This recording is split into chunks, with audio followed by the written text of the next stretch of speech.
Hi everyone, my name is Alyssa Strickland, and for this week's discussion forum, I'll be discussing why it's important for crisis workers to know the risk factors for suicidal or homicidal clients. I will also be discussing some of the risk factors and traits that these clients might show. It's very important in any sense for crisis workers to understand the risk factors for suicidal and homicidal clients. No threat or even talk about it should be taken lightly. I mean, because you never know, even if someone's joking, if they actually are or not, what's actually going on the inside, you don't know. It's very important for all of these threats, I guess you would say, to be taken seriously. And it's important for crisis workers to know, because if someone is feeling homicidal or suicidal, then that needs to be reported to keep themselves and other people safe. There are many risk factors that could be linked to suicide or homicide. First, I mean, you have mental disorders, anxiety, depression, schizophrenia.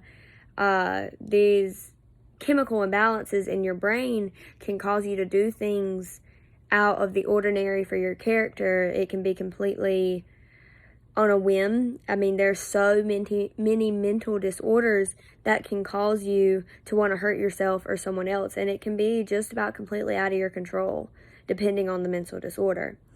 Another risk factor would be, like, if they have the means to, if they have a weapon or an access to a lot of pills or anything of the sort, if they have the means and they talk about having the means to do so, that's definitely something that crisis workers should be aware of, so that they know these are high-risk patients, or clients, not patients.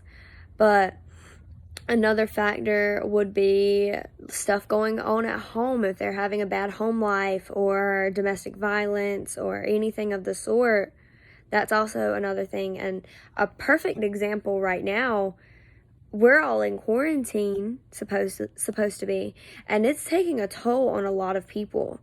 A lot of people are down because of having to stay inside. A lot of people have crappy home lives, and staying inside all the time, inside these crappy homes, is not helping their mental health at all, and it may cause them to go on a psychotic break. And if that is something, or like people who are still doing therapy or doing online therapy, a crisis worker should be aware of this, like making sure that they can go outside, even if it's just in their front yard or anything of the sort. And that's just an example of like something that's going on right now.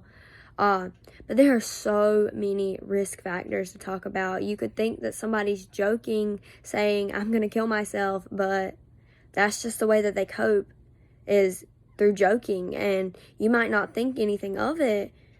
But when somebody says, "I'm going to kill myself," or "I'm going to kill somebody," that is never, ever a threat to be taken lightly. Even if they're joking, you don't think that they're the kind of person that could ever do that. That it's nothing to be taken lightly, and it's something that all crisis workers need to be aware of. Other factors, their mood, like especially like seasonal depression, it's a real thing.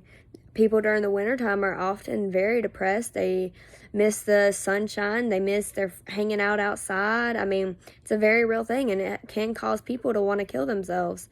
The biggest thing is mental disorders. And it's sad because most of the time these clients don't have any real control over what they're thinking, what they're feeling, what they want to do. And it's something that crisis workers really need to be aware of when treating patients, because every threat should be taken seriously. And if they do have depression or anxiety or schizophrenia or any other mental disorder that could cause them to want to hurt themselves or others, crisis workers need to be aware of this. But thank you. Have a good day.